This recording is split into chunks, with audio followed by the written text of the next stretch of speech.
well, the season's over.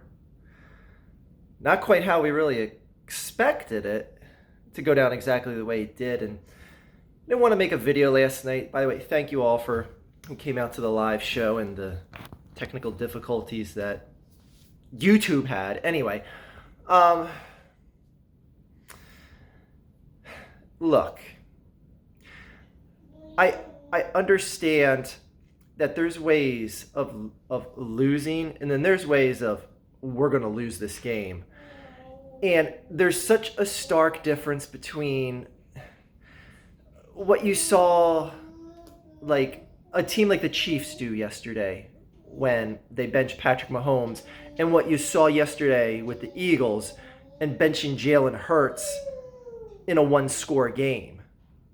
And a lot of people are saying, like, well, why don't people give the Chiefs any guff? Because, they benched their starting quarterback. They're clearly not playing to win the game yesterday.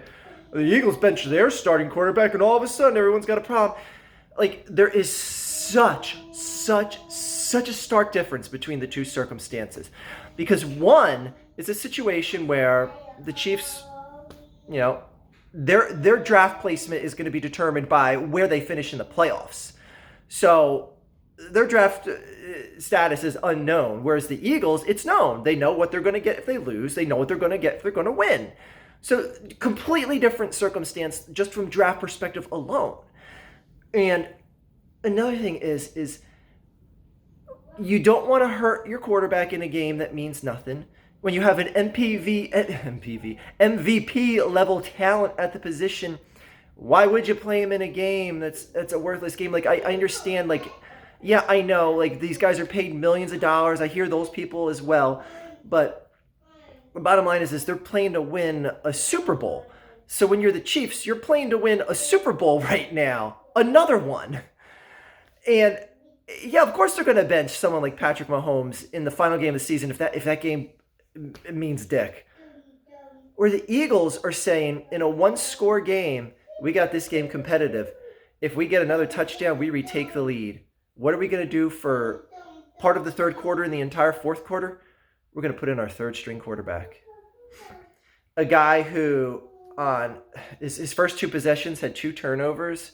Or no, excuse me. Didn't he have a fumble and then an interception on his fumble that he got back? But anyway, whatever. The bottom line is Nate Sudfeld looked like complete trash.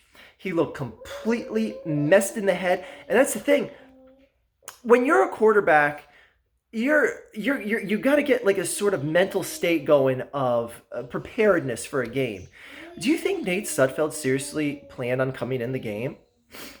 But do you think for a second he considered that? He's like, well, it's still a touchdown takes the lead here in the fourth quarter. So what do you mean? I'm coming in, coach? You serious? Like, he looked so shook, so scared, and he's ruined. Like, I'm sorry, Nate Sudfeld is ruined. Not that, like, it's like, oh, he had a ton of promise before this or anything like that. But if there was any promise there, he is shook, cooked, done. Like, don't expect Nate Sudfeld to ever play quarterback in this league again after how bad he looked, how jittery he looked, how he couldn't throw a pass past 10 yards. He did have a connection to J.J. Arcega-Whiteside, which I was like, oh my God, that's like the worst case scenario here. Now all of a sudden J.J. Arcega-Whiteside is going to get some yardage.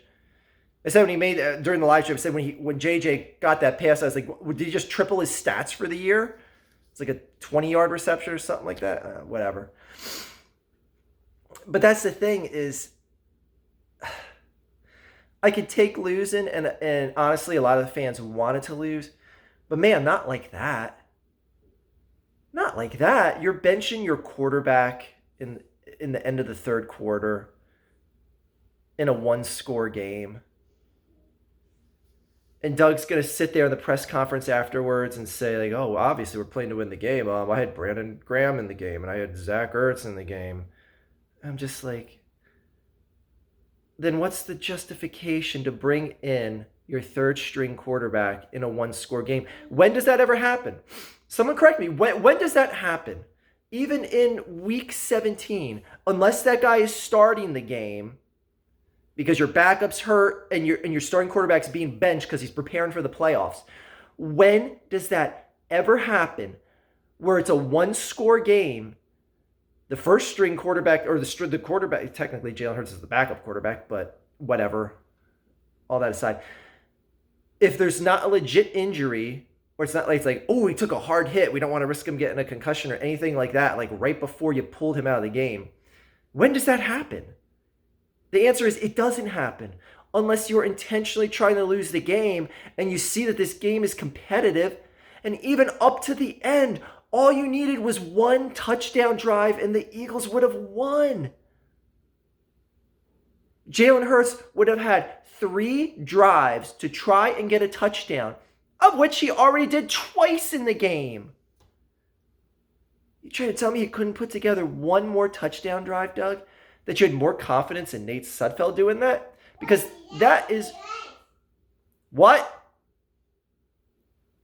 Oh, whatever. He's playing with his sandbox in the kitchen. I don't know.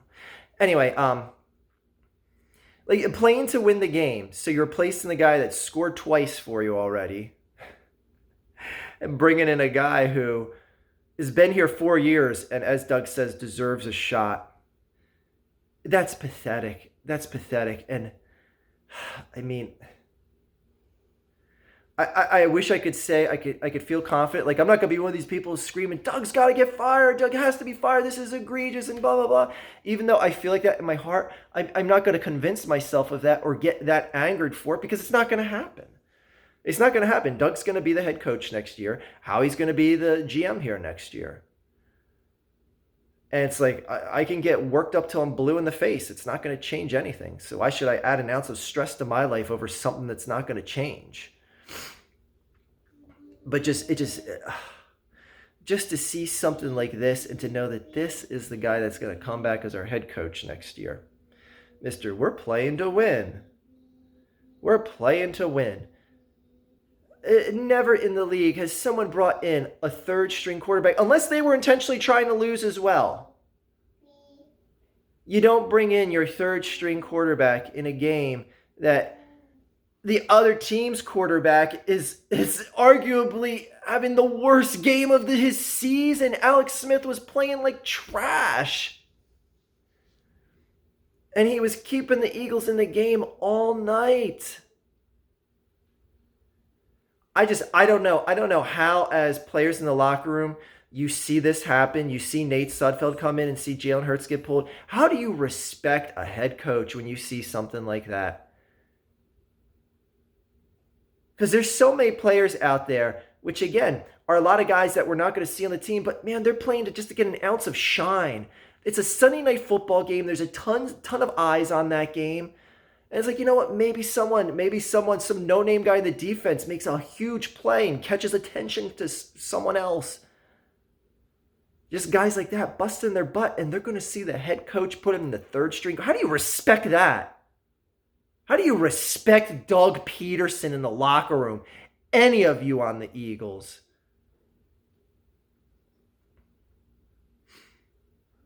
That's our coach.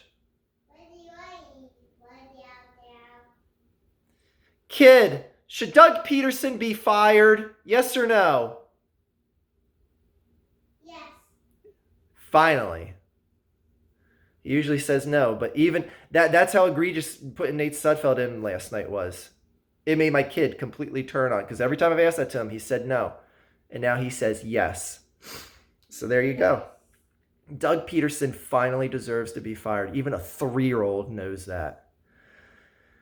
So, I feel bad for the Giants fans. Again, they're a rival, and you know, as far as helping someone else in your division get into the playoffs, like that was happening no matter what. You're either going to help the the no-names in by losing to them, or you're going to help someone else get in, either the Giants or the Cowboys that got eliminated. Sorry, my nose is about to run here. Or help the Cowboys, but they lost.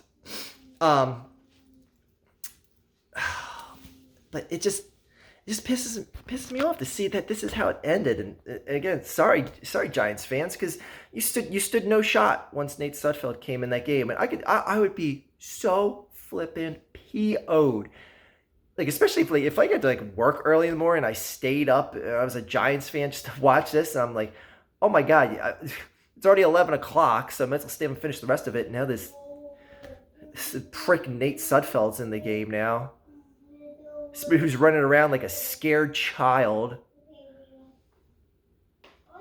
Sorry, Giants. Better luck next year. And to be fair, I'm always of the stance of take care of your own business and never rely on someone else. And Giants fans, that's just, proof positive of why you should be like that. So good luck to the no names. You got Tom Brady and the Bucks coming to Landover, Maryland. So have fun with that. Anyway, what a just a crumb bum ending to the season here. And I said in the live stream, by the way, New Dog is not going to be doing a Super Bowl prediction. He got 5 in a row and 1 wrong, and we're just going to keep that well over 500 percentage where it's at. So don't be asking it to see that. I don't know if I'm going to make the videos for the playoffs or whatever, but I'll make a video if Tom Brady loses to a team with no name. I'll at least promise that. Anyway, season's over, Eagles fans. We got the 6th pick in the draft, and I thought it was going to be the 5th pick because last week the Bengals were ranked under the Eagles, and now the Bengals jumped above the Eagles, I guess because strength of opponent or something that they lost to or whatever, tiebreaker. Anyways, the Bengals ended up getting a better pick than the Eagles, even though they have the identical records. Even though last week the Eagles were getting a better pick than them. Anyway,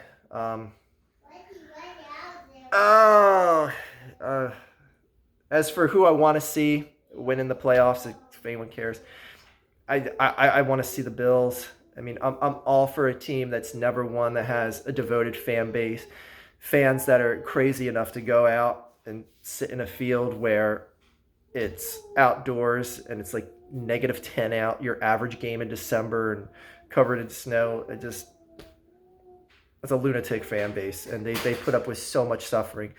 So, go Bills. Obviously, I'm rooting for the Colts with Frank Reich. Other than that, I don't really care who wins. If the Bears won, Nick Foles would get another ring, even if he's not playing, so that'd be nice. But other than that, I don't really care who wins anything at all. So, well, that's it for now. Just what a abysmal, deflating ending to the Eagles season. It's just gonna take the L, get the better draft pick, but instead I have to see my coach be just a cowardly piece of crap in defeat. You dropped an airplane in our kitchen? Well, how are we gonna pick an airplane up out of the kitchen? Anyway.